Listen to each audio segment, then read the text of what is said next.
and welcome to the first edition of Cooking with Jenjamin. Yeah, we'll go with that. I'm Jenna Trisco, and this is my husband, Ben Borgert. Hello. And we decided to put a little cooking blog together as not only just an opportunity for us to bond together and do something cool with one another, but also to just share our love of cooking. We're not skilled at all, and I happen to be gluten-free, so it's an opportunity for us to kind of come up with some fun, cool new recipes that are all gluten-free. And we'll start out pretty basic with this. Today's recipe is gluten-free butternut squash soup, and hopefully over time we'll progress and make more complicated dishes as we go along. But we'll start out simple and easy, and hopefully they actually turn out. So. I found it kind of entertaining when you say simple and easy. There's kind of a lot of ingredients to it. Well, there's a lot of ingredients to it, but it's not difficult to prepare. Exactly. There's just lots of things to it. Exactly. So, take it away, Stud. With that said, we're going to go ahead and get started. Alright, so for this recipe, what we are going to be starting out with here is we're going to need a total of 1 chopped onion, medium, about a half cup, so we'll see what that does. Total of 3 pears, 2 of which are going to be peeled, 1 of which is not. We're going to have some fresh thyme, salt, white pepper, coriander. Got the heavy whipping cream that we prepared earlier, and then the butternut squash. So we'll start off with preparing the butternut squash. Cheated and used YouTube to tell me how to do this. I think it was that side. Anyway, so first thing we're going to do actually is we're going to cut off the ends.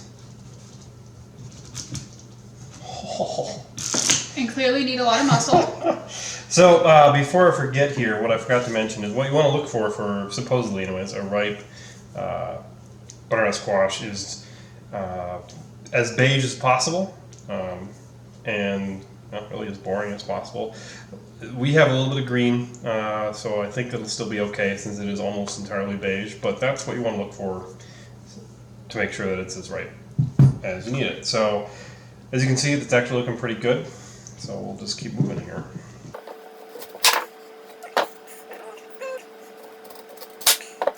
So you want to cut the ends so it stands nice and firm there. So what we're going to do next is we're going to start trimming it here. So we'll get the rind off. If you have a rind peeler, that'll maybe make things a little easier, but it should be fine.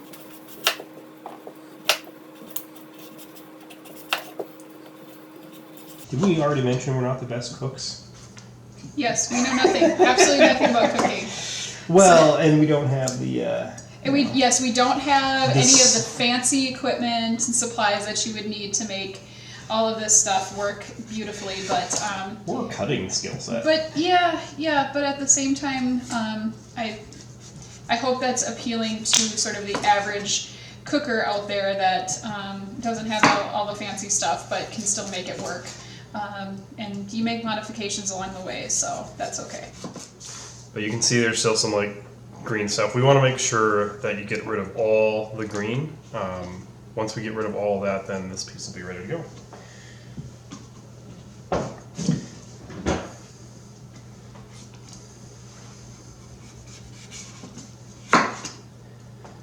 So we're looking for about 1 pound total of butternut squash.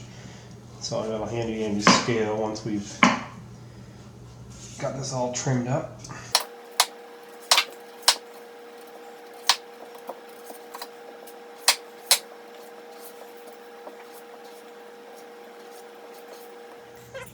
Alright, so we've gotten all the green off. You can see it actually looks pretty decent.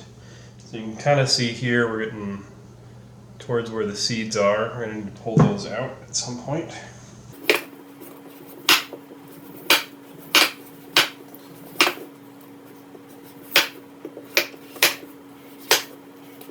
And by all means, when we post this, if you have suggestions of making this process easier, something that we're not showing you, by all means, we are open to those suggestions and ideas. You know, as we know that we're probably doing this all wrong, and that's perfectly fine. That cleaned up. Now we're gonna get a spoon here. Out the inside. You can see here what we're opening up. And you want to get all the seeds out of this that you can.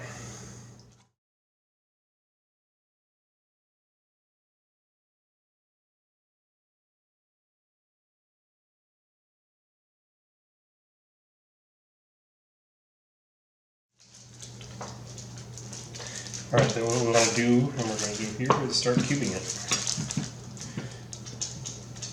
Right there. Okay. Sweet. So, got our pound butternut squash. We'll set that aside. We're going to work on the onion here.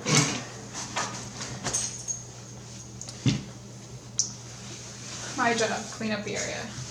And emotional support. Yes, yes. Just like the squash, it helps to cut open.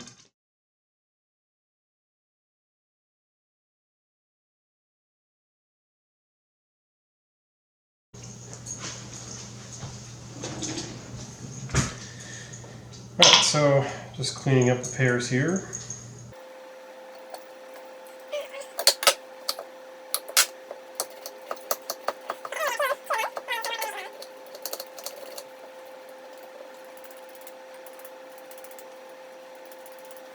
The rest we're looking more at spices. So, alright, we are going to need 1 3/4 cup of chicken broth.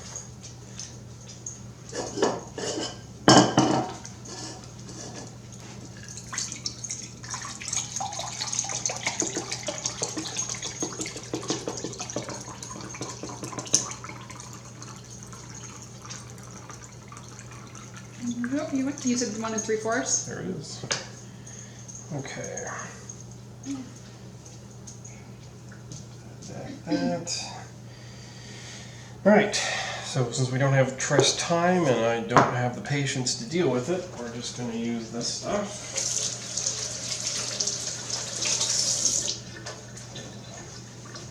Gotta get some of the pear sludge off of me.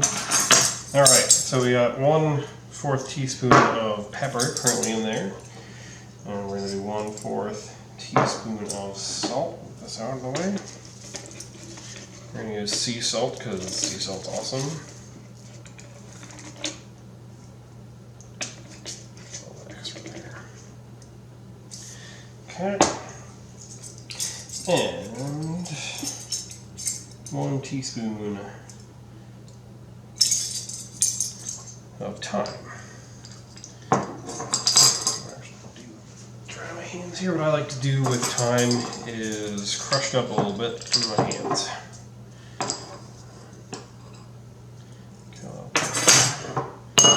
Teaspoon.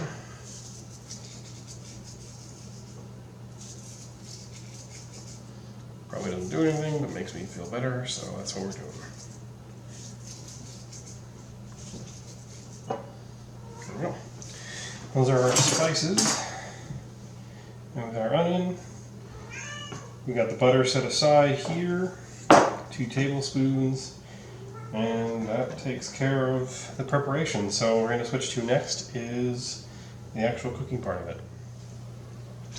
Alright, so the next part of this is to actually get the cooking started here. So we're going to start off with our butter here. It's 2 tablespoons of margarine.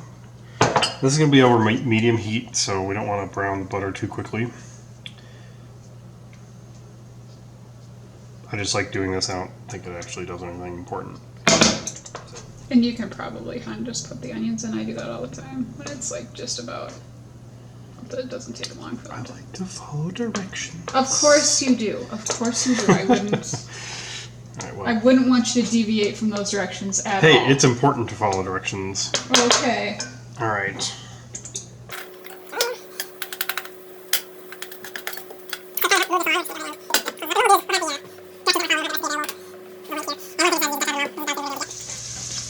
So these are starting to kind of clear up a little bit. We want them to be a little bit more translucent, and then once they're at that point, we'll consider them tender and ready to move to the next step here. Alright, so we've gotten these to the point where they are ready to go. So what we're going to do is, next step is to pour in our broth. I'm actually pouring everything, so.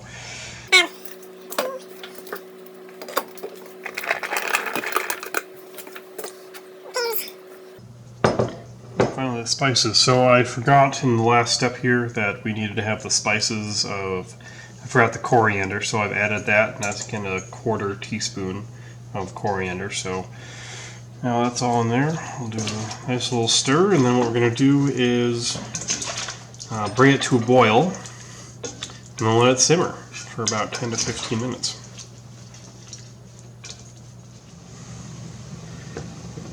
Okay, as you can see, we've got it nice and boiling here. So then the next step is going to be to reduce this to a simmer and let it sit for 10 to 15 minutes. So you can see the hope behind this is what it'll do is it'll start breaking up all the butternut squash and the pears, so we'll get into a nice little bit more liquid than it is now. Let's go ahead and reduce this to a simmer.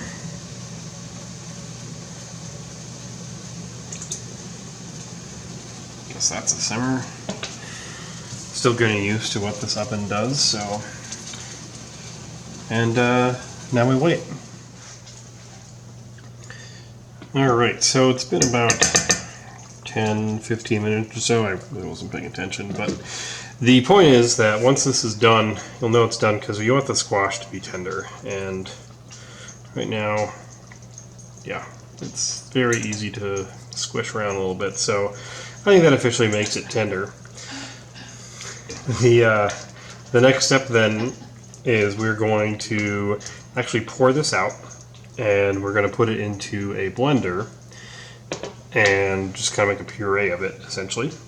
That's what's going to make it look like normal butternut squash soup. So we're going to blend that up, and what you want to do to get that to work is pour about half of it out, or as much as you can safely fit into that blender. Blend it up, get it nice and smooth, pour that into another container, and repeat that process until you've got it all. And once that is done, it's going to go back in here in our Dutch oven, if you want to call it that, and we're going to put it back onto probably about a medium heat after putting in some whipped cream. So we're going to go ahead and blend it, and then we'll meet you back here after that. It smells really good. It does smell really good. Very peary. It does. Yeah. Well, I like the pears in there, so. Yeah, it's super peary. And help. Okay. There we go.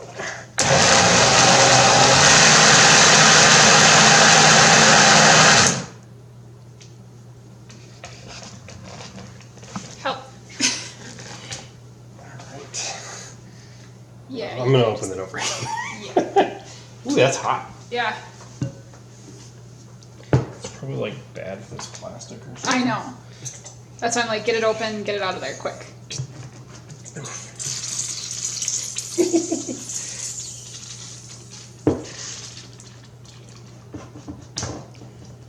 Yeah, we maybe should have used a glass one. Yeah, maybe. It's alright. It's alright, we won't die. I mean, like, what's a little bit of plastic? Do you want to grab a spatula? Just a second.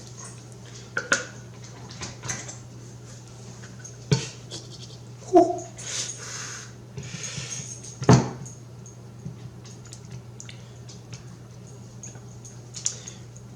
Okay, I'm just gonna be done with it. Alright, so we got everything blended up here. Jenna did a masterful job. Everything's nice and smooth. Really, really hot to hold in that type of blender. Suggest a different one that might have a handle. So next we're gonna do is we've got a cup of whipping cream. Whipping cream on the handle. Right.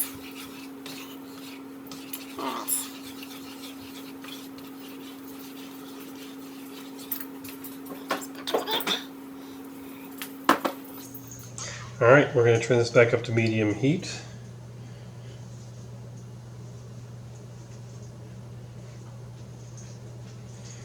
There we go. And I guess we'll wait. There's no end point on the directions. Just turn back up to medium heat. So I guess we'll just keep going. Until hot, do not boil, garnish. So yeah. So just heat it up a little bit more and garnish with an unpeeled pear or pecans. So the toasted pecans, really the kind of best way to do that is you can just go buy some regular pecans and put them on a cookie sheet. I highly suggest putting it on the cookie sheet, putting some parchment paper, and just sprinkle some of the pecans on there. Turn the oven to about 350 and let it preheat to that. And then once it's ready to go in, just put them in for about 5 minutes. And next time you open the oven, it'll smell amazing. It'll smell like toasted pecans. The pears and everything, any other garnishments like those toasted pecans or the pears are totally up to you. But I'm sure they'll add to it, making it look nice and pretty.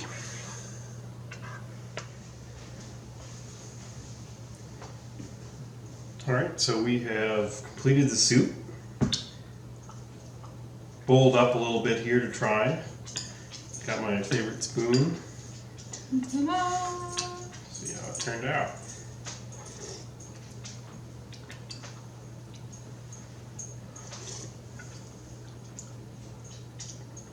Feedback. Yeah, it's a little bland. I kind of feel like maybe a little bit less cream than what the recipe calls for, because it kind of tastes really creamy. Yeah, it does really taste creamy. That's what I thought too. One of the things that you can do, I might actually try this in my little bowl here, is put in a little bit of ginger if you like a little bit of bite to it. Assuming I can find the ginger. There it is.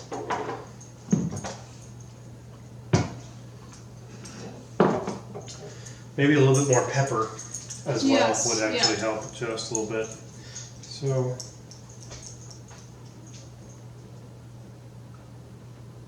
just a little bit of ginger. And I think that's what I'm used to in restaurants, is it typically has ginger, because it usually has a little bit of a bite to it. I really didn't put much in here, so.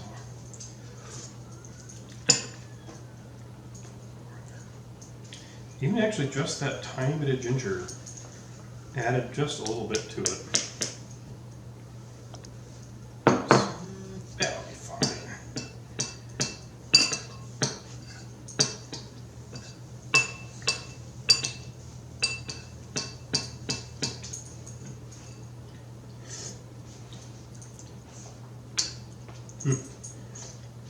That one makes a difference. Yeah. I definitely like it better with the ginger. I have no idea how much to put in for a full batch, but you know. Right, but ginger's the way to go, folks. Yeah, if you want your butternut squash to be kind of a little bit more punchy, a little more flavor to it, I would suggest a little more pepper and put some ginger in. But do the ginger to taste, and instead of just guessing on how much to put in there. But you don't need much; it goes a long way. Yeah, so I think that'll do it for our first recipe. You may have noticed earlier in the video I went from cutting onions to cutting pears, and I had some really great commentary on how to cut onions that didn't get recorded because it stopped recording, so that was pretty great. But regardless, we'll go ahead and call this one done. Excellent. Thanks everybody for listening. Woo!